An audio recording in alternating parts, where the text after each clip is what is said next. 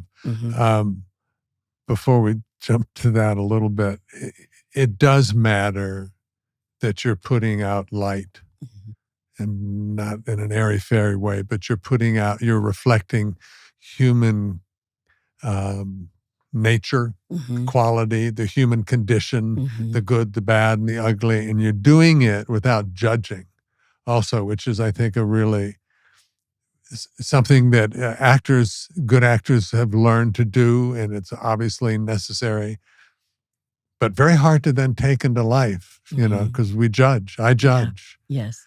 And if you're judging, you're not going to be able to have a real conversation. And anyway, but what you put out, the laughter, the consciousness is the same kind of, it's different than being a lawyer who changes law and policy for the good, but it's just as important. Right. To give an example of what human nature could be, or condition could be. What it could be. And I think that's where I find hope, is through artistic endeavors. Because sometimes if you are living in an echo chamber, sometimes the only way that you will see someone else's perspective is through a book, or through a film, or some piece of art or music. Right. So I love that this is my my field, because we do get to have sort of a commentary without being judgmental. You put it out there and you hope that it affects people the same way that it affects you in some way. Yeah. And if people are honest with themselves, sometimes what we do can affect change.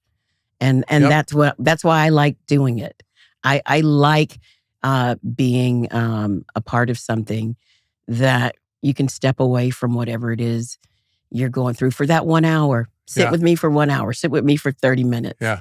And you don't have to think about how the bills are going to be paid. You don't have to think about, a sick family member. You don't have to think about, just for that oh my God, yes. peace of mind. Yeah. I love the idea that for that short period of time, that I can somehow transport you from whatever your reality is. And then maybe when you go back out into the real world, it will impart some wisdom. Maybe it will affect you in a way that we can become better citizens of the world. I don't know. It's interesting, but I'm also I feel very fortunate to be an artist right now. I really do. Me too, because it is what's the right word? It's, I keep wanting to say, what I'm trying not to say is you have not a weapon, but you have a something to push back, or to say no, no. I'm not going to necessarily malign you or call you names, but no. Yeah. No, this is human kindness. This is exactly what joy looks like. This is not that, Exactly. Yeah, me too. I'm grateful. Then I go, I'm not Jane Fonda. I keep saying that on this podcast for some reason, who I admire hugely. But she's, once more under the ramparts. She's leaping up and doing and being incredibly courageous. And I'm looking around going, is what we just said about being an artist enough? Well, am I being a coward? Am I being I think you have being smart? Sorry. I think people have to do what they can and in their own way. And some people can and want to be in the trenches and on the front lines. But we find different ways to express ourselves. And I'm not one of those people who can be totally quiet, but I also know that it's not something that I can constantly, live in because it's not a good state of mind for anyone. No. But you can't bury your head in the sand either. No. So I think that we have to appeal to our better angels, and we have to be those better angels. And we also have to have those difficult conversations and away from the public and in your homes, with your friends, because that's how you change hearts and minds, when people don't feel as if they are being talked down to about we their beliefs. do. Yes. We're very good at talking down to. Yes. Yep. So it's a very interesting time to be alive. And again, it's one that it was easier to be in Europe. It was easier to be in Europe because I had my focus was my job every day, and so now coming home, I know that I'm not a person who can just be completely quiet about things, but I also know again that it's just not you can't exist. No, and you can't fight anger with anger. No, you cannot. You cannot, and dark with dark, you can't. So we have to still be the people who love and show kindness and love, and the way that we love and allow the fact that there's a lot of fear and sorrow in this city or this country. But I'll talk about this city. There's a lot, and allow it. Don't pretend it's not exactly there. We can't pretend that it's not there, because it's other people today, but it could very well be you and me tomorrow. And then there are so many other factors. I mean, the fires. When I left to go oh my God. It was the you most... left right before, literally. It was right before, and then when I started to get the phone calls and, friends were staying at my house because, and we're all on these big group texts. And then it's like, oh my God, what's happening? So there's so many different things happening, that we're going, the strikes, there's so many different things that are happening in our society, that as artists, the one thing that we can provide is a little hope. Hope. Don't you dare reflect hopelessness. Exactly. Because that ain't fair to your kids or your grandkids. Exactly. That ain't right. Whatever you have to do to stay hopeful. Exactly. And I do love LA. Me too. And I do have faith. Me too. Yeah. I can't tell you how much I respect you, and I'm so grateful you came in to talk with me. Me too. I respect you so much, and this has been so much fun.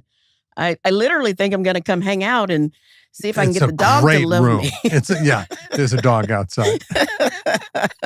This has been so fun. Yeah. And illuminating on so many levels, and it's these kinds of conversations, I think, that shed a light, that keeps hope alive within all of us. We talk about things, we talk about our artistic journeys, but also we hopefully provide again, in order for people to stay sane, you have to talk about other things. Yeah. You have to be good citizens of your world. And right now, my world is Los Angeles, California. Mm-hmm. And what can I do in this community right now? But then on a broader scale, what can I do to that's not just writing a check for this cause or showing up for that cause? What can I do to provide a moment of respite from all that is going on in the world. And if all I can do is get you to forget for just a fraction of time a day, just for a fraction, forget what's going on. And you're talking about people who don't always agree with you either. Yeah, absolutely. Or maybe even especially those people. Exactly. And here's the thing. When we provide examples of, because if you're living in an echo chamber, you are never going to hear another person's side. Yeah. Sometimes you have to show, and we learn by doing, we learn by the examples that we see. And sometimes you have to see different examples. And that's, I think, where our jobs with these conversations, with film, with poetry, with music, with art, that's how we can shine a light. I agree, because I always use this example of tuning on the news and seeing fires or floods or people in little rowboats going out and picking somebody up out of the water and saving their lives. You know that they may not be on the same side of a philosophical, political discussion, but they're so ready to put their lives on the line to save another human being who may have nothing to do with their belief system. Exactly. Because sorry, I've said it, but let me turn around to how wonderful that you're doing family recipe, because recipes are what we're talking about too. Exactly. Family recipes. Family recipes are for everybody. I am going to have to talk to Mary about that. What is it? Corn spoon pudding. I mean, a box of this, a tube of this. Sounds so delicious. Oh, the Southern recipes are the best.